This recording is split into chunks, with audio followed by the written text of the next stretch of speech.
Welcome to Jazz Zone Together, our new online community where we will provide jazz and music education resources, interviews with jazz educators, artists, and celebrities, along with valuable tips and repertoire suggestions.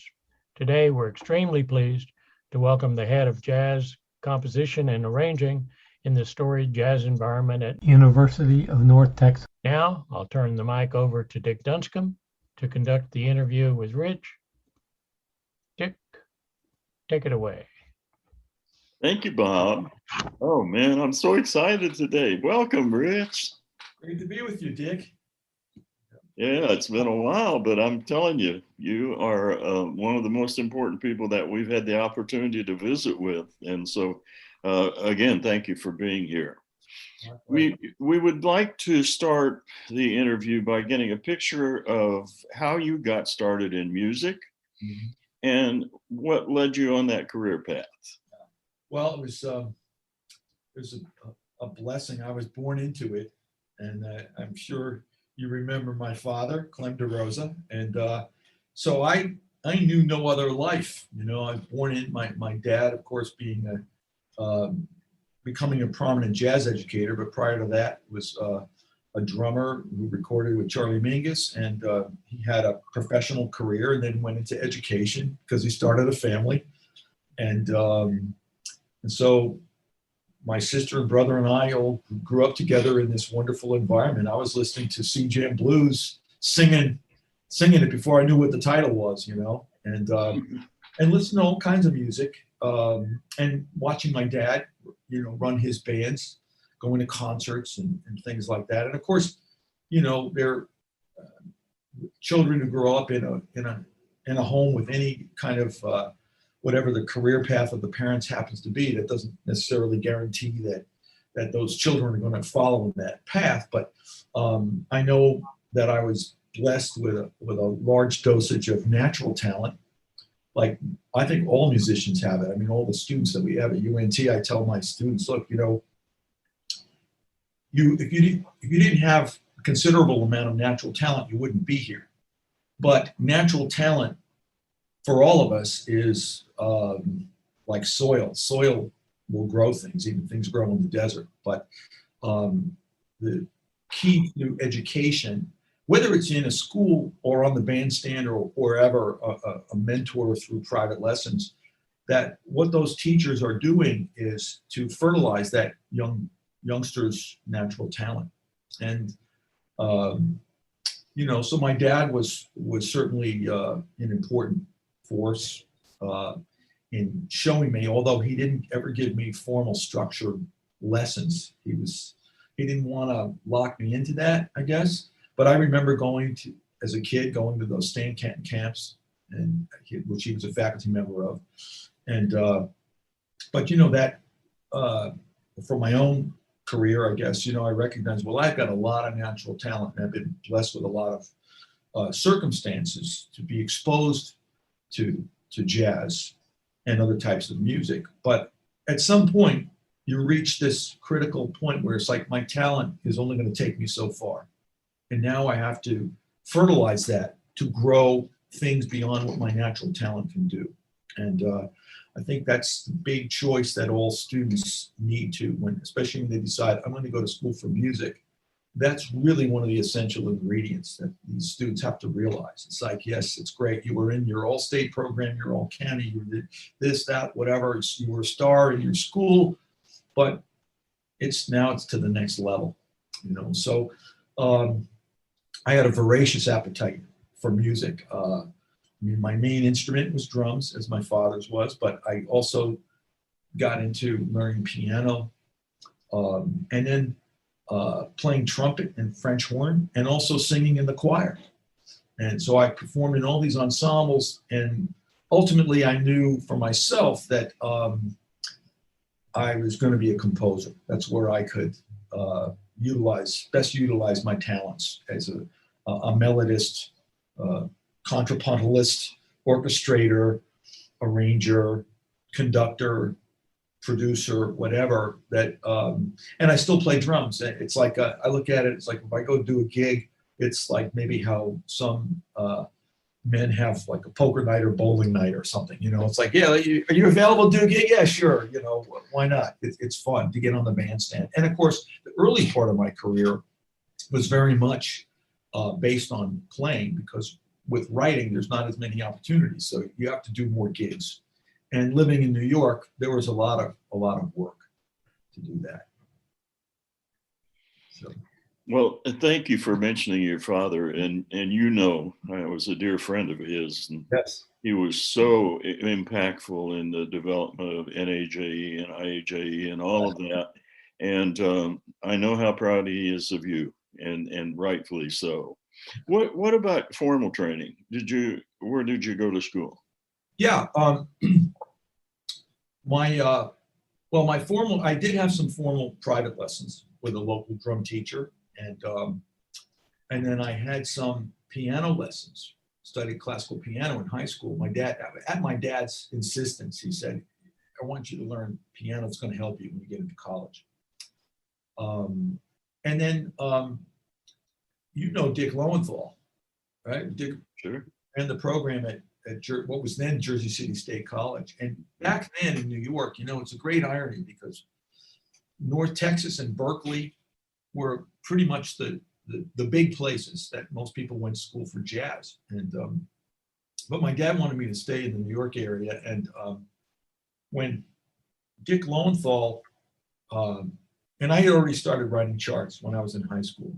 So, but Dick had heard a piece that I wrote or something new. Somehow they were doing, here's this college band recording for Irv Kratka, Music -1, those old records, right? And so I had this opportunity. Lowenthal's band was going to record my composition.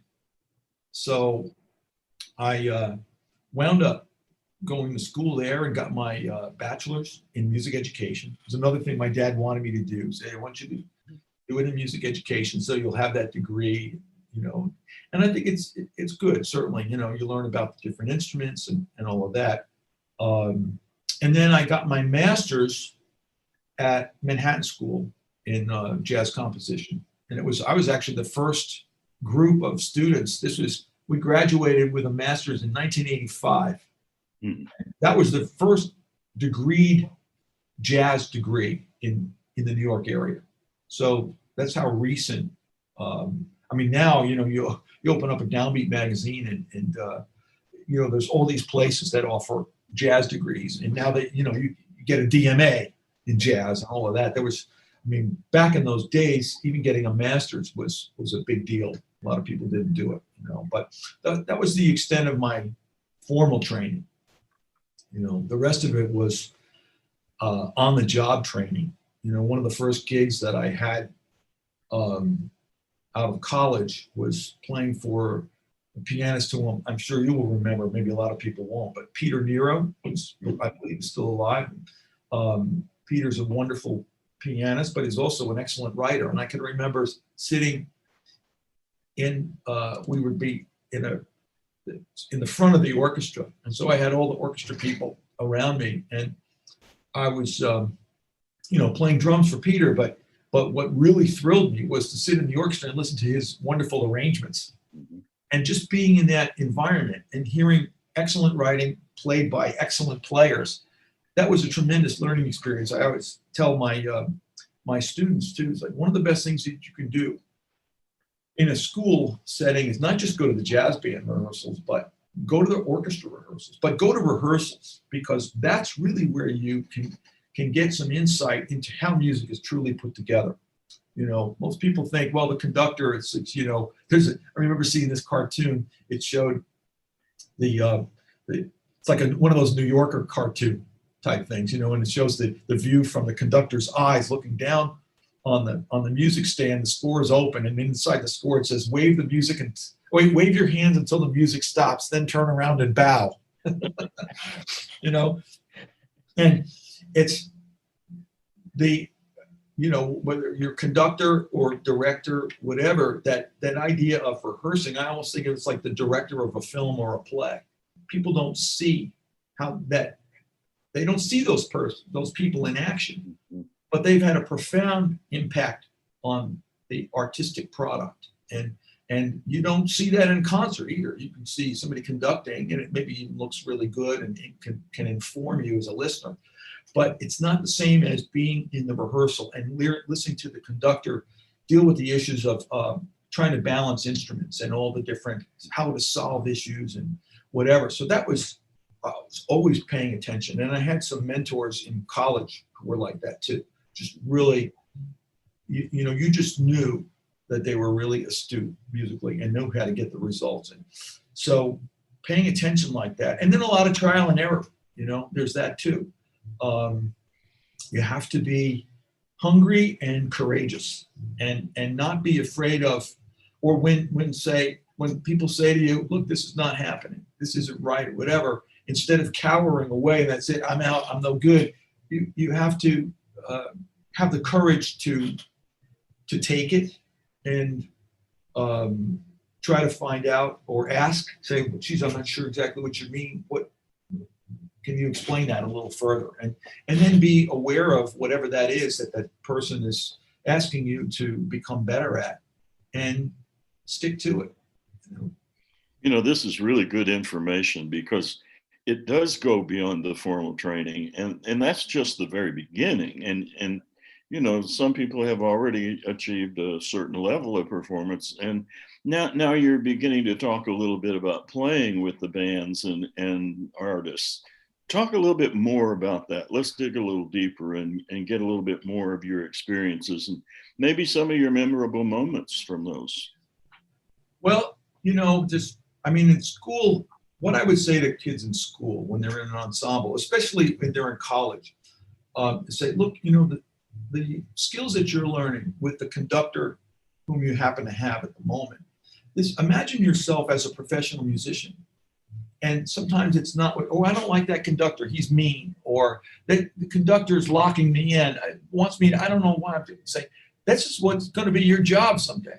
It's not about what you like or what you want to do. It's about what is needed by others. And that's one of the main prescriptions for what it is to be a professional, you know? And so with all of those ideas and showing up on time and everything that's related to what we know as a professional protocol, that students in school don't think of themselves as students and start to groom themselves to become professionals, so that once they're graduated, now they're in the professional world, and maybe that transition is not quite as difficult.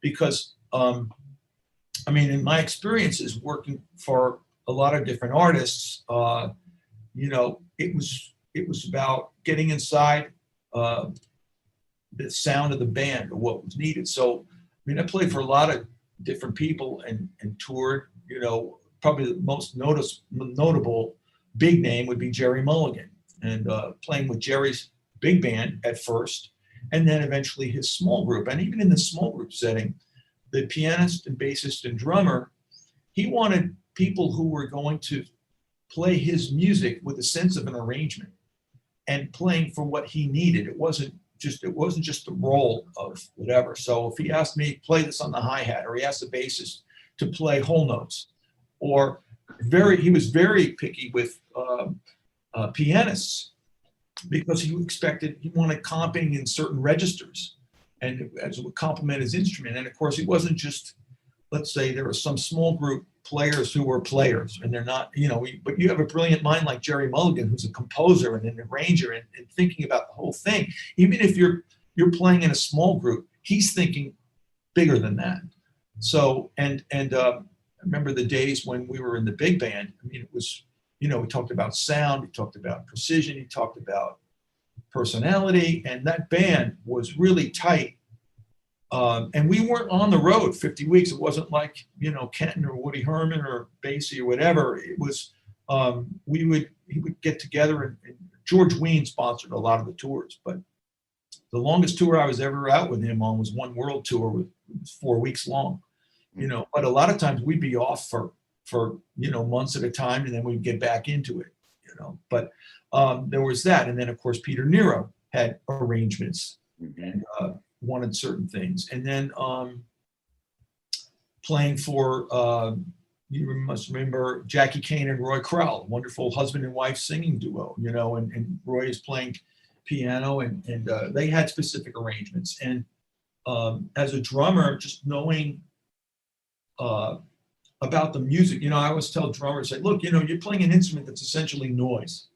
So how are you going to take this noise and make it relevant to the music? And I remember being on, and a lot of other singer gigs, but Jackie Kane, Chris Connor, completely different type of singer, Marlene Verplank, and then I did mini records for Susanna McCorkle, which I could talk about a little bit. But this idea of listening to the lyrics and accompanying in a dramatic sense. So with Susanna, I was not only recording for her, but I was doing a lot of the arranging, and we would do an album a year for Concord Records, and it was 4 horns and 4 rhythm.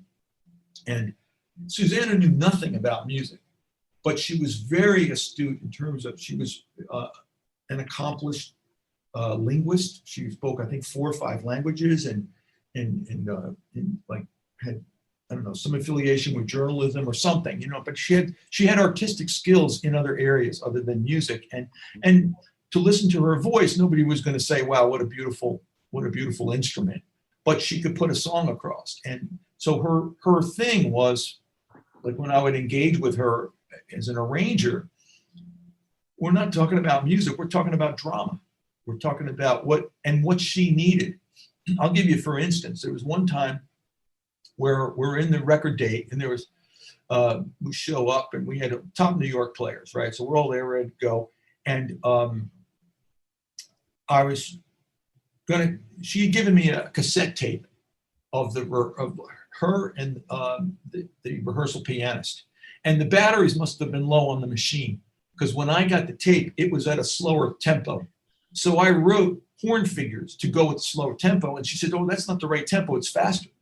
Mm-hmm. So what I had to do in the studio was to I had to trim out some of the figures because they wouldn't work at the faster tempo, And it was those kinds of things, like, as a professional, that you're part of this team, and you use your resourcefulness of skills, or your skills to be resourceful, to make people comfortable and to make the best product you can. Other people like Mary McPartland, that was interesting to play with her. And then I did a whole bunch of other, like, around town kind of gigs. Gene Bertoncini, wonderful guitarist. Warren Vacher, wonderful cornetist. We still are in contact, both gentlemen and I. And just the daily grind of, here's a gig, and what is needed. How do we make the best music possible? And then, a lot of my career has been outside of jazz, because I knew, as a writer, if I wanted to cultivate more writing, that it was not going to be in jazz, because there was just not a market for it.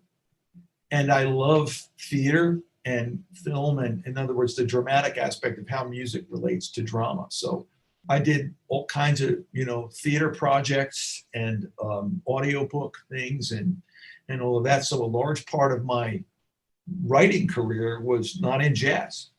Some TV daytime cues and things like that. So, and to me, it's the same 12 notes, right? It's like what Duke Ellington said. There's 2 kinds of music. There's good music, and then there's the other kind, or whatever. There's an aesthetic that's applied to no matter what you do. So that's been my career pretty much, just playing and composing and arranging, some conducting now later on, and always performing, and keeping those 3 balls in the air somehow, to make a living.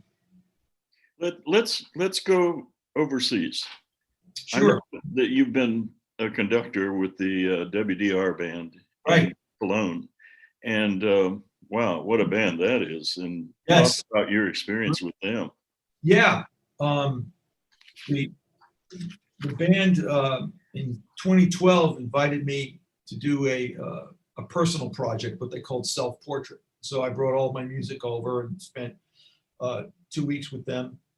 and we did the concerts. And, you know, they crank out music. It's basically a radio band. So they're on to the next project and they record it and that's done. They're done, whatever, but they're constantly doing new projects. And so at the end of that engagement, the manager asked if I would become their chief conductor. So I had agreed to, although my predecessors, Bill Dobbins and Micah Benny, were living there, had lived there, you know, they picked up and moved. And so I said, look, I can't live here. You know, I'll do what I can, but I can't live here. I'm teaching at a full-time job at University of North Texas and whatever. So, but the first, I guess, year and a half, it was kind of transitional because Mike was still kind of involved a little bit. So he still had the basic title as chief conductor. But so it was kind of like I don't know, it was like an overlap, I guess you could say. And then in 2014, it became official.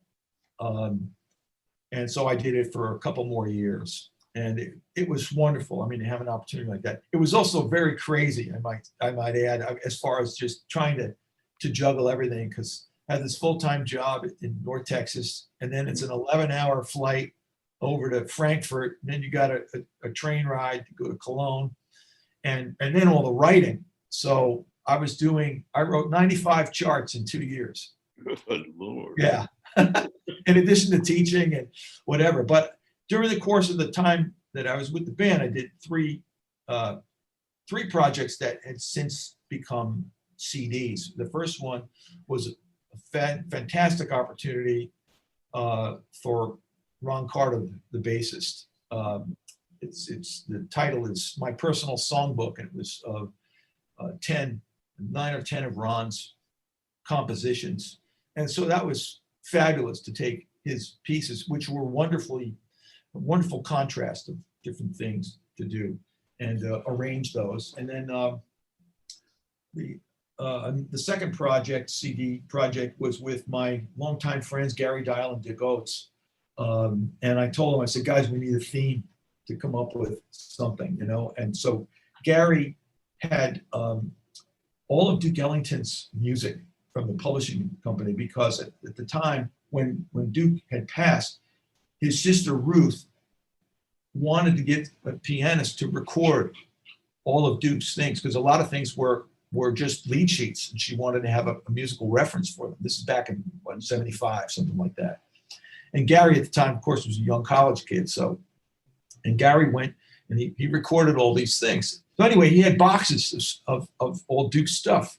And so Oates and Gary and I went over to Gary's house and we poured through, I don't know, maybe 8 boxes of stuff and found nine tunes and modernized them. We did without changing the melodies, never changed the melody, you know, but we brought a different perspective in some things. And then there are a couple of pieces that are in the tradition too, which is just as important. But that's called, the CD is called Rediscovered Ellington. And that's, all of these are easily found Amazon or iTunes or whatever. So that was a lot of fun. And then the third CD featured a pianist, Richie Byrack, who's well known in the jazz world, and violinist Gregor Hubner. And it was really more of a mix of classical and jazz type things, a little bit more adventuresome with Richie's compositions. And then Gregor wrote 2 concertos, one for Richie and one for himself. But one of the things I had fun doing is I took, Richie took one of his tunes he recorded with George Mraz and Jack DeJohnette, called The Snow Leopard. And when I was listening to the original and Richie goes to play a solo and it's like the solo wound up becoming more like trading fours. He would do a phrase and then Jack DeJohnette would respond. So, and of course I didn't tell Richie this. I said, I'm going to transcribe. So I transcribed Richie's piano solo, right? And I gave that to the band. And I said to Richie, now I want you to fill in where Jack did. So he was like, man, this is great. I'm playing against myself, you know? And the band, I mean, if you want to hear how virtuosic the WDR band is, you know, you take a piano solo and now you're going to score that out for the band. And it's going like, it's one of these, you know, like that kind of thing.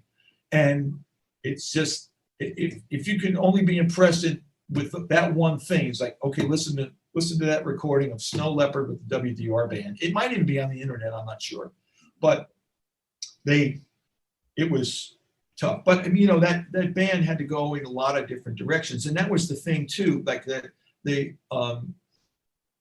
this, you know, you can't anticipate these things. You practice, or you just try to me, versatility was always a thing that I embraced, and to try to do things, and it's paid off handsomely for me in a lot of ways. But just in terms of jazz, you know, two significant long-term relationships was the WDR, which we were just talking about, where it's just all different types of projects for vocalists, instrumentalists, different bags, whatever. And then a really long-term relationship since 2001 with Wynton Marsalis and the Lincoln Center band. And that is really even more diverse because he has a lot of artists that are, for their gala, they're not even jazz artists. And so, there was one project that we had to do, it was wonderful. It was with Stephen Sondheim. And they took Sondheim's music and did it as like a musical review type thing that was on Broadway for a little bit. But, you know, getting to arrange Sondheim stuff for the Lincoln Center band, and then meeting Sondheim in rehearsal, that was a kick, you know. And then we got to do a wonderful project just a few years ago, taking the music of Leonard Bernstein. And I got to arrange and conduct that. And Vince Gardner was also the trombonist with the band, is excellent. So he did arranged half the program, and I arranged the other half. And that was really neat. And then some other projects, like there was a project with that wonderful young talent, Joey Alexander, pianist. And so Lincoln Center called and said, we're going to do a program with Joey Alexander and strings. And so I got to write string arrangements around Joey. And I'll just relate this one scenario that shows about how to accommodate, let's say, or how arrangers can adapt to a given situation. So Joey at the time was 15 years old, and he's got his arrangements, right? So it's like, the last thing I need to get him to do is say, oh, Joey, you got to change everything that you do to accommodate my arrangement, right? So no, that's not going to be the way it works. I want him to be comfortable and do his thing. So I said to him, Joey, you know, just send me a recording. And said, if the band in live gigs is doing it the way you did like when you recorded in the studio, if you're doing it that way, send me the studio recording. If not, even if it's a crude live tape, I want to know how your group is doing it now. And so then what I did was I imported it into Digital Performer, and then I scored MIDI strings around the recording. And then I sent it to Joey so he could hear what the arrangement was going to sound like. And when we got on the gig, it was kind of like, man, you just do your thing. And that's another bit of advice that I would say, because I've done that with all the different artists that I've had to work with, either through at Lincoln Center or at WDR, you know, is like, let's say somebody like Josh Redman, right? So Josh doing arrangements for him, and he's you know, a brilliant musician and has a really good natural ability to arrange himself. I don't know about orchestration for big band, but in his compositions, they have a sense of arrangement to them, you know? And so the you know, the idea was to not have Joshua, even as flexible as he is. It's like, why should I make him change to bend to the arrangement? You know, don't change his melody, don't change his chords. There's no reason to. And when he's blowing, write backgrounds that leave room for him to do. You know, there's things like that. Another one, Warren Bechet. So Warren, you know, is a traditional player. So if I did anything with the tunes that got fancy harmonically or more complex, I did it when he wasn't playing, right? And when it comes time for him to improvise, it's the changes that he knows. Why? I don't want to have him glued to a piece of music. It's like, man, just make believe like you're playing on a small group gig, and the band will wrap around you. You know, we just lost Johnny Mandel, right, a few months ago. What a tremendous musician, right? For people who aren't aware, if you've heard the tremendously beautiful record of Shirley Horn's Here's to Life, and Johnny Mandel did these orchestrations. And what's even more impressive is that, because from what I read, is that Shirley Horn was very apprehensive about this, you know, and supposedly he said to her, look, don't worry about it. It's going to be fine. I just want you to record. She recorded the trio arrangements. And then after the fact, he went in and recorded he wrote and then recorded the orchestra after that. So that's a kind of thing that, you know, when you see that kind of flexibility to make a product and to make the other, you know, arranging is collaboration. And even is anything, right? It's all collaboration. So we're either going to be affect the process positively or detrimentally. And why not go with the positive one, right? Rich, I only have one word. Wow. My God, if those people that are listening to this haven't learned something in those past few minutes, forget about it, man. Well, you know, and even if it's this is what we need in Mhm. our profession, is to have this kind of advice for aspiring composers and arrangers, so that they have an understanding of what it takes to get to this level. And, you know, I appreciate you mentioning that, because I think for me, part of my quest as a music educator is, yes, to teach all the intricacies of this process of music, but also to remind students who will become professionals one day of their obligation to the listener. Because one of the things that is we can be guilty of is becoming too self-indulgent, where jazz musicians, you know, become practicers on the bandstand, or they fail to realize that there are saturation points, that there's only so much toleration for a certain thing, and then we have to change. And how do we keep our audiences engaged? And to think about, you know, sometimes I'll tell my students, stop looking at the score. Your listener is not looking at the score. They don't know what's happening. They can't figure it out. You know, it's like, if you can't, or you have to practice receiving your music in the air and not be so omniscient and be so aware of those black dots, because your listener's not going to be. And most of them are not going to have the knowledge that you have anyway. So you're impressing them with, you know, I've got this augmented scale, or I've got this, you know, complex harmony, or whatever it is, you know, when I'm this, you know, I'm working with these intervals and all of that. Yeah, that's all great, but it means nothing to the listener. Mm-hmm. You know, so the sense of all of these little things without seeing a big picture of drama, climax points, tiered climax points, you know, these big things. I think these are important things, especially to remind students that, look, there's going to be a lot of stuff thrown at you. And yes, we're going to have you looking microscopically at things, but not at the expense of the big picture. You know, one time when I was teaching improvisation, I had my students look at Miles Davis's solo on So What. It's wonderfully simple. And, but, you know, when we looked at it pitch-wise and said, look at what he does. He focuses on the fundamental part of the D minor chord, D, F, and A. And then in the second chorus, he focuses on the C major triad that's superimposed over that makes the D minor 11. That's patience. That's careful artistry, you know? It's like, but aside from that, so we're not just going to look at the pitches. I want you to look at the rhythms. I want you to look at the lengths of the phrases. I want you to look at where the phrases come in, because they're not always on the bar line. They're on beat 2. They're on the end of 3. The next, you know, they come in different places. and say, now that we've done that, now I want you to measure, instead of looking at the notes, I want you to count the rests. Oh, he left 6 beats.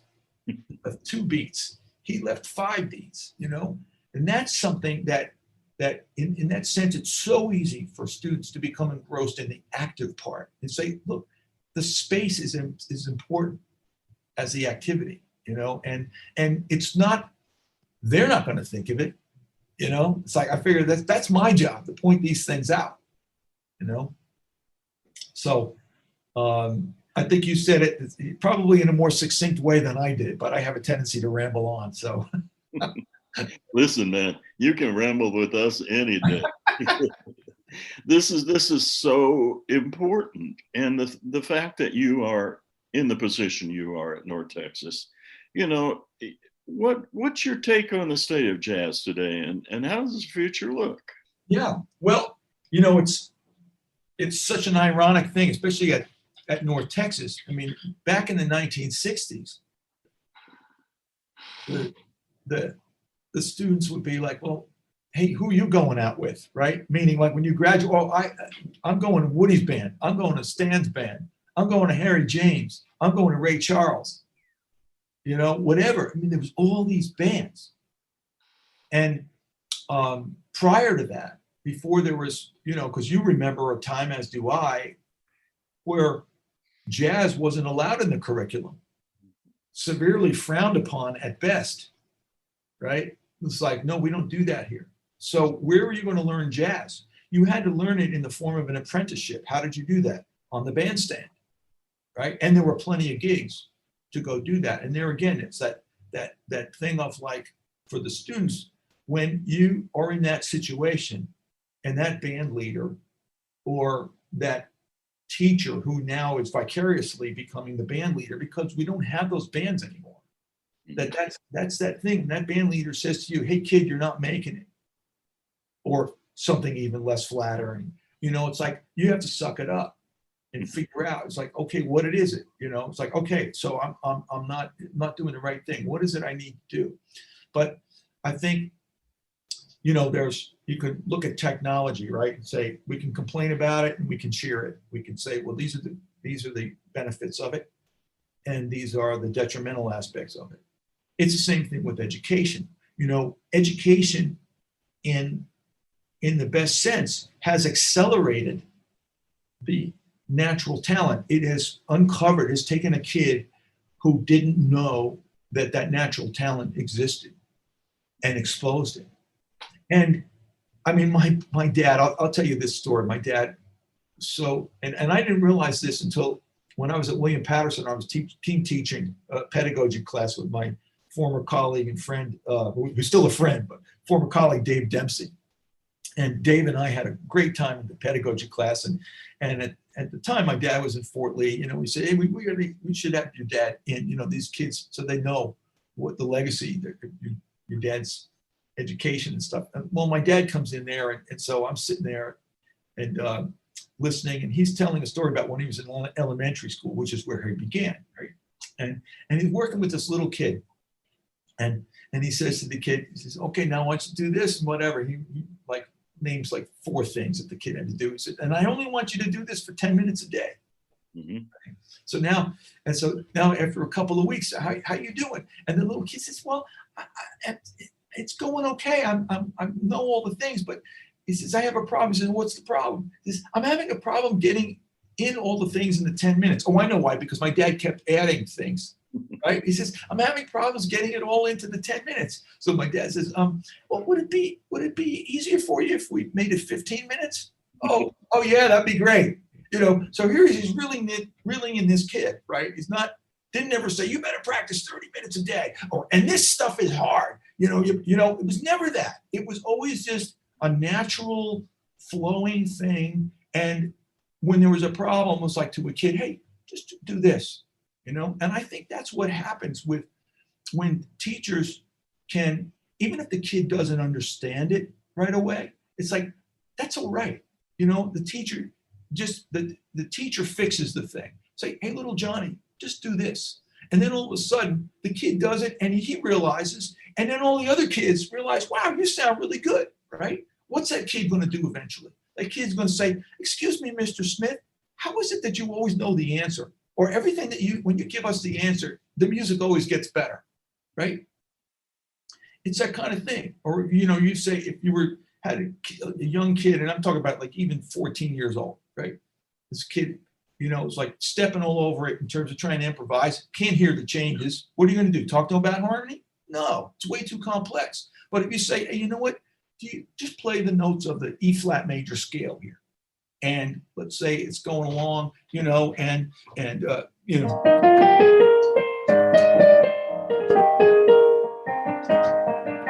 right? The kid just playing the E flat major scale and it's all sounding good, right? And the kid's eventually going to say, how did you know what notes to tell me to play? Why does it always sound good? And say, well, now, that's because it relates to harmony. I guess it's time for you to learn chords. Now the kid is going to be, I already understand that the end result is something that I enjoy. Now I'm willing to put the work in to do this kind of stuff rather than going the other way and say, okay, now you're going to learn all of these things. Like, yikes, the kid is already turned off. Yeah. So, and it's not too, I think that's what the whole thing with the ORF system, right? Isn't that the pentatonic thing, right? Mm-hmm. They have the pentatonic thing, right? I mean, you can do a whole thing with that and get the kids improvising right away. You don't need to tell them that it's a big deal, that it's hard or whatever. You just like, hey, just do this and don't make a big deal of it. And as they learn their natural talent. So I think education gives those kids opportunities. Today, for students like at North Texas, like my graduate students, and I tell them, say, look, you're paying for opportunities, not just to take classes and stuff. Look, you could study privately with any of these teachers. You have the money, you pay the money, study privately. So, or let's suppose like if they're going to study with me, right? Privately. I said, it's great, we can talk about the same things, but you don't have the access to the resources that the school has. And this school is incredible for a writer because we have 7 big bands. We have 25 small groups. We have 4 vocal jazz ensembles. We have a string jazz ensemble now. And plus all my graduate writers have to write for orchestra. So they learn how to write for harp. They learn how to write bowings for strings. They learn how to write for classical players. And part of that is, to them, I said, look, the success in bringing classical musicians and jazz musicians together is don't expect classical musicians to play like what a jazz player does. Don't, said write for them idiomatically what they do best. Make them feel comfortable. And write as if you're writing, for example, one of my favorite analogies would be a trombonist, right? When you write for an orchestral trombonist, you utilize the tenor clef to avoid the ledger lines. That's what the classical trombonist is used to doing. Try writing tenor clef for a jazz trombonist. They're going to look at you like, what the heck are you doing, right? Or if you're only writing for jazz trombone, and you've never written or don't understand orchestral trombone, you're writing 4 ledger lines for a trombonist, let's say, or even 3, which is admittedly high in orchestra. They don't really need those notes because of the French horns. But let's suppose, right, the jazz writer writes now for the orchestral trombonist is writing all those ledger lines. That's hanging that guy up because he's not, that's our job as composers and arrangers, is to write to facilitate the process for our players. So there are times where half of the score page, we're thinking about writing for classical players, and the other part is writing for jazz players. Wow. So that's just incredible information. It's like, this is a lesson, and we've had such a lesson with you today, man. We've all gotten smarter and know where to go to get the answers. So I'm curious, what does the future hold for you? Oh gosh, well, as long as I have my health, I keep doing what I'm doing. We had Jimmy Heath here a few years ago, and of course he's since passed, but at the time he was 92. and was so inspirational, just full of energy, conducting, playing, teaching.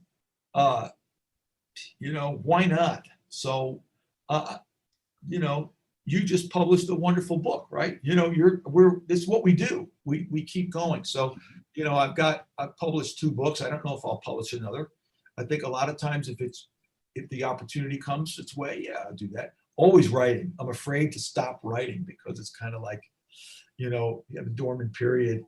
Think, man, how am I going to get that going again? It's like a well-oiled machine or something, and so, and teaching, teaching, it's interesting when you're teaching. I think it forces you to solve or to clarify process, right? Because to me, teaching is not necessarily criticizing, right? I mean, we have to criticize, but just to say, hey, kid, you're not making it. That's wrong.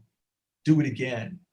It's like, well, what good is that? To me, the art of teaching is to identify the problem, to make the student aware why it's a problem, and here's the solution, so that you don't do that again. And that requires organization or dealing with different types of students. We have the precocious, talented one, so we have to figure out how to not bore that student, and we have the other one who's diligent but struggling, and what to do, or we're not maybe giving them the same result where, in an assignment that say, look, this student can't handle this level. I can give it to this other student who could really handle a lot, and I need to tailor it. I need to take out some of this, so that there's that certain thing of, I need to make this goal attainable for this weak student so that the student can see some progress, and that particularly happens with private teaching and composition. Everybody's so different, but I'm excited about this. Last fall I had a sabbatical, and it enabled me to write the longest piece I've ever written, which is 45 minutes in length. It's an 8-movement work. The title is Life in Poetry and Music. And what I did was select a series of public domain poems, each that speaks to an aspect of the full human life.